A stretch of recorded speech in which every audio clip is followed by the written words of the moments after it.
Baik, bismillahirrahmanirrahim. Assalamualaikum warahmatullahi wabarakatuh. Perkenalkan, saya Lalu Rizky Surya Pratama bersama rekan saya Muhammad Andika Noval Fajrin. Kami di sini akan mempresentasikan hasil kerja karya tulis ilmiah kami yang berjudul Kumulatif Trauma Disorder di masa pandemi COVID-19 pada mahasiswa.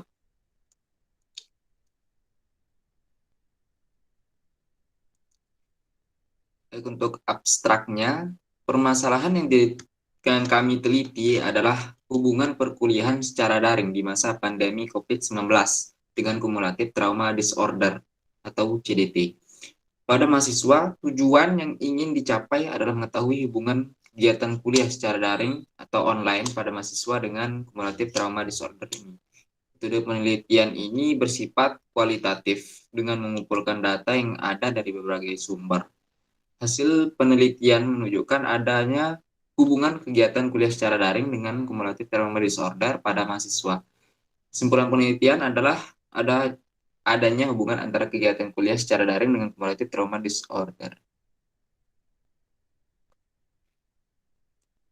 Puji syukur kehadirat Allah Subhanahu wa taala atas rahmat dan hidayahnya kami dapat menyelesaikan tugas karya tulis ilmiah kami ini yang berjudul Kumulatif Trauma Disorder di masa pandemi COVID-19 pada mahasiswa dengan tepat waktu. Alhamdulillah. Karya tulis ilmiah disusun untuk memenuhi tugas mata kuliah Bahasa Indonesia. Selain itu, makalah ini bertujuan untuk mengedukasi atau menambah wawasan mahasiswa tentang kumulatif trauma disorder di masa pandemik ini. Kami mengucapkan terima kasih kepada Bapak selaku dosen mata kuliah Bahasa Indonesia.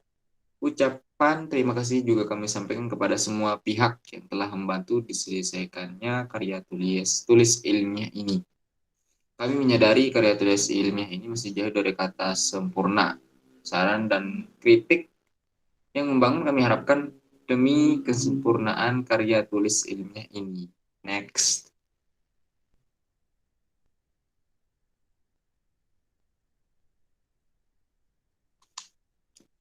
Tahap 1 pendahuluan ada latar belakang. Kondisi Indonesia hingga saat ini sedang tidak baik-baik saja karena kasus pandemi COVID-19 yang masih tergolong tinggi. Hal ini dibuktikan dengan grafik kasus harian terkonfirmasi positif COVID-19 pada halaman satuan. Tugas penanganan COVID-19 yang masih melebihi angka 5.000 kasus setiap harinya. Tingginya kasus tersebut berdampak langsung pada sektor pendidikan yang sampai saat ini masih menggunakan metode daring atau pembelajaran jarak jauh (PJJ).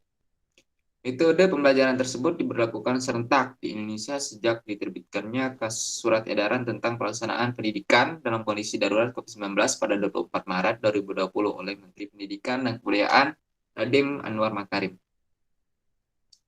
Next. Dengan diberlakukannya PJJ bagi seluruh sivitas akademika, intensitas penggunaan perangkat elektronik seperti laptop, komputer, cenderung mengalami peningkatan. Banyak aktivitas yang dilakukan secara virtual atau daring.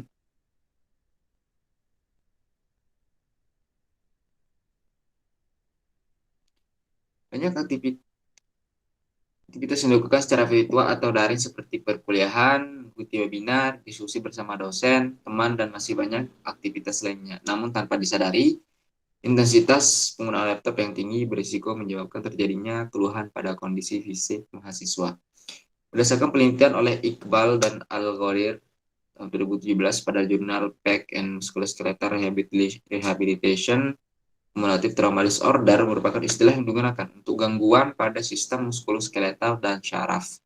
Biasanya terjadi pada pekerjaan yang cenderung statis atau tidak banyak bergerak. Dua faktor yang dianggap remeh dan tidak disadari dapat menyebabkan seorang berisiko terkena kumulatif trauma disorder ini.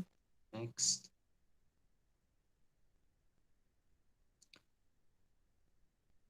Rumusan masalah. Satu, bagaimana hubungan antara kuliah daring dengan kumulatif trauma disorder ini? Kira-kira apa dampak terparah dari kumulatif trauma disorder? Kemudian, bagaimana upaya pencegahannya? Tujuan dan manfaat. Untuk tujuan mengedukasi Seberapa buruk dampak kuliah daring? Dua, untuk mengetahui apa CDT dan seberapa buruk dampaknya. Kemudian untuk manfaat, menyadarkan mahasiswa akan bahaya akumulatif trauma disorder ini. Kemudian mengedukasi mahasiswa tentang bagaimana pencegahannya. Next. Bab 2, landasan teori. A. Tinjauan pustaka. 1. Pembelajaran online. Pandemi COVID-19 di Indonesia mulai terjadi pada bulan Maret 2020, dimulai dengan adanya korban positif di kota Depok. Setelah itu, peningkatan kasus pun terjadi di seluruh wilayah Jabodetabek, sehingga menjadi kawasan zona merah. Badan Nasional Penanggulangan Bencana atau BNPB mengeluarkan Surat Keputusan Nomor 13A terkait penetapan masa darurat akibat virus corona. Berdasarkan penetapan tersebut, Kementerian Pendidikan dan Kebudayaan atau Kemendikbud mengeluarkan surat edaran dan Menteri Pendidikan dan Kebudayaan nomor 36962 garing MPK A garing HK garing 2020 tertanggal 17 Maret 2020 tentang pembelajaran secara daring dan bekerja dari rumah dalam rangka pencegahan penyebaran COVID atau coronavirus disease. Pembelajaran merupakan inti dari proses pendidikan. Kualitas pendidikan menggambarkan kualitas pembelajaran. Peningkatan kualitas pendidikan dapat dilakukan melalui peningkatan kualitas pembelajaran. Pembelajaran secara daring dan bekerja dari rumah bagi para tenaga pendidik merupakan perubahan yang harus dilakukan oleh dosen untuk tetap mengajar mahasiswa pendidikan. Pendidikan dengan jarak jauh memiliki tujuan agar mutu pendidikan meningkat dan relevansi pendidikan serta meningkatkan pemerataan akses dari perluasan pendidikan. Pendidikan jarak jauh yang diselenggarakan dengan perjaminan kualitas yang baik dan sesuai dengan kebutuhan pemangku kepentingan merupakan salah satu mekanisme perluasan akses pendidikan tinggi. Program belajar jarak jauh atau PBJJ merupakan alternatif yang digunakan saat ini oleh setiap universitas untuk melaksanakan proses belajar mengajar walaupun tidak dengan tatap muka. Perubahan proses belajar dari tatap muka menjadi PBJJ merupakan suatu keputusan yang harus dilakukan oleh universitas agar tujuan pendidikan dapat dilaksanakan secara efektif dan efisien. Next.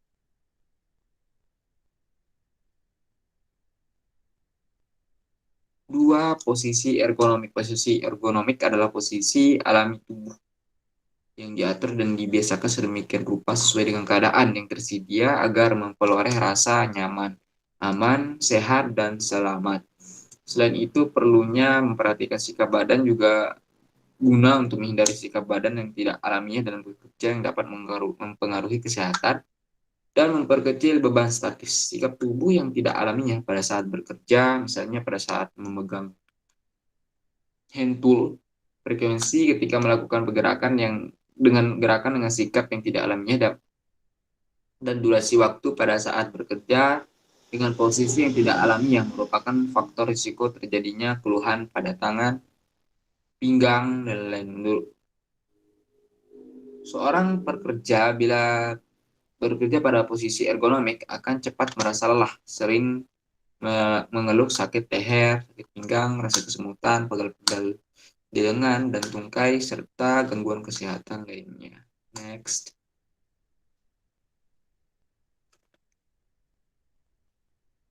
Yang ketiga ada cumulative trauma disorder. Cumulative trauma disorders adalah sekumpulan gangguan atau kekacauan pada sistem muskuloskeletal atau bisa kita sebut dengan musculoskeletal disorders berupa cedera pada syaraf, otot, tendon, ligamen, tulang, dan persendian pada titik-titik ekstrem tubuh bagian atas, tangan, pergelangan siku, dan bahu. Tubuh bagian bawah ada kaki, lutut, dan pinggul, dan tulang belakang yang meliputi punggung dan leher. Cumulative trauma disorder dapat diterjemahkan sebagai kerusakan kecil akibat trauma berulang yang membentuk kerusakan yang cukup besar dan menimbulkan rasa sakit. Hal ini sebagai akibat penumpukan cedera kecil yang setiap kali tidak sembuh dari total dalam jangka waktu tertentu yang bisa pendek dan bisa lama, tergantung dari berat ringannya trauma setiap hari. yang diekspresikan sebagai rasa nyeri, kesemutan, pembekakan, dan gejala lainnya. Next.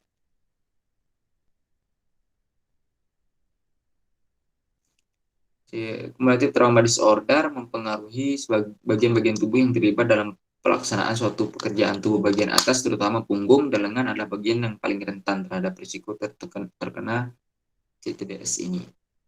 Jenis pekerjaan seperti perakitan, pengolahan data menggunakan keyboard komputer, mengapakan makanan, dan penyolderan adalah pekerjaan-pekerjaan yang mempunyai siklus 19. Terus pengulangan pendek dan cepat sehingga menyebabkan timbulnya TTDS.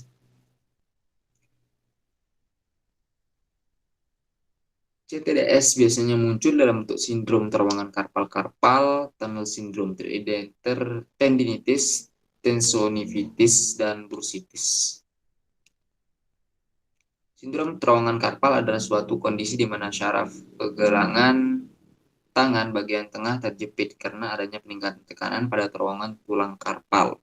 Terjadinya kompresi pada syaraf pergelangan tangan bisa disebabkan oleh pajanan terhadap trauma kerja yang berulang-ulang, iritasi tendon, infiltrasi pada ligamen melintang karpal, penebalan jaringan penghubung, akromegali, dan hipotiroida. Kondisi ini akan menyebabkan efek mati rasa, nyeri, dan kesempitan pada ibu jari, telunjuk, dan jari tengah.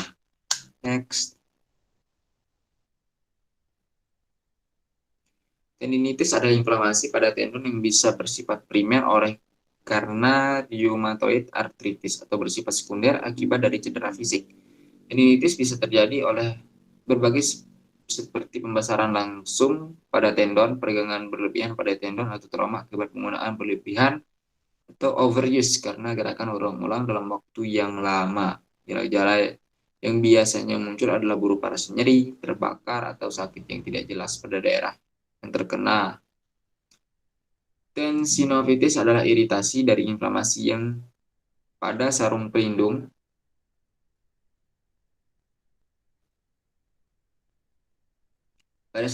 tendon. Jika inflamasi terjadi pada tendon dan sarung pelindung sinovialnya, maka dinamakan tendosinovitis. Next.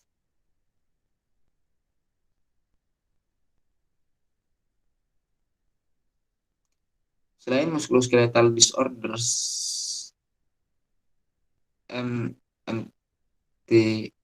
MSDS, beberapa istilah lain yang sering digunakan untuk menyebut CTDS ini adalah Work-Related Musculoskeletal Disorders, WMSDS, Repetitive Strain Injuries, atau Overuse Syndrome. Gangguan-gangguan muskuloskeletal secara pasti dapat didiagnosis dengan melakukan uji laboratoris dan elektronik untuk menentukan syaraf atau otot yang rusak. Uji elektronik yang biasa dilakukan adalah elektromiografi. Aktivitas elektris dari otot dapat dideteksi pada permukaan kulit dengan menggunakan elektrode. Next. Untuk kerangka teori, akibat dari pandemi COVID-19, semua kegiatan dilakukan secara online atau daring. Pemerintah menetapkan aturan lockdown dari berbagai daerah. Namun dengan teknologi yang semakin berkembang, memudahkan setiap hal yang kita butuhkan seperti belanja online ataupun belajar secara daring, akan tetapi kemudahan tersebut tidak selamanya berdampak baik bagi kita. Tentu akan ada dampak buruk seperti halnya cumulative trauma disorder ini, atau yang bisa kita sebut dengan musculoskeletal disorder. Next.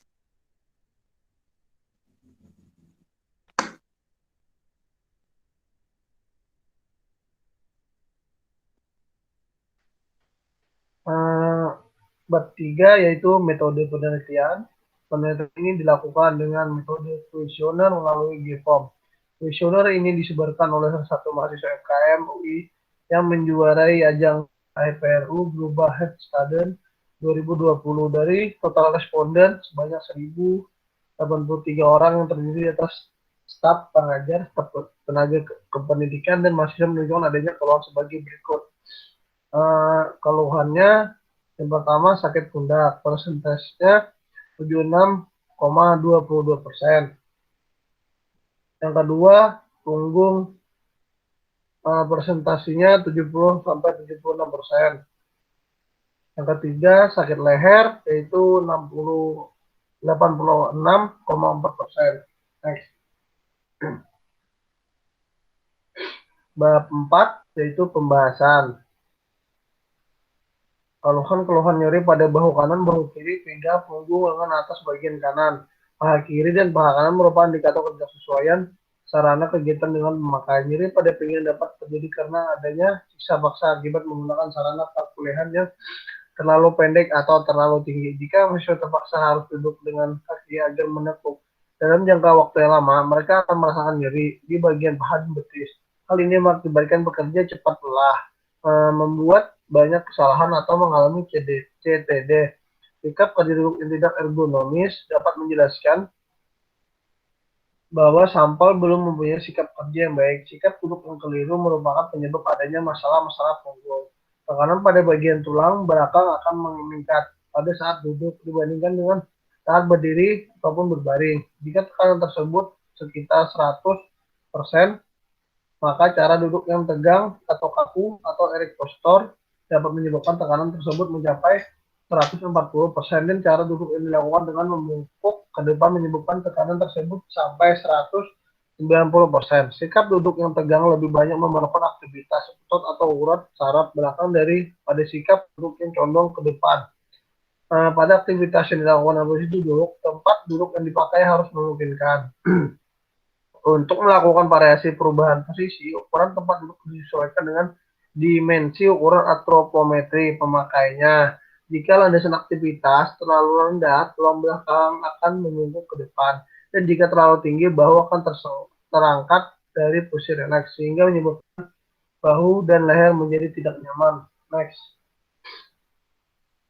Penggunaan alat-alat yang menekan tajam ke telapak tangan dan menimbulkan iritasi pada tendon bisa menyebabkan terjadinya CTD. Cara memegang alat atau benda dengan menekankan jari-jari ke ibu jari atau membawa benda dengan posisi pegangan pada titik yang jauh dari pusat gravitasinya juga bisa menimbulkan CTD.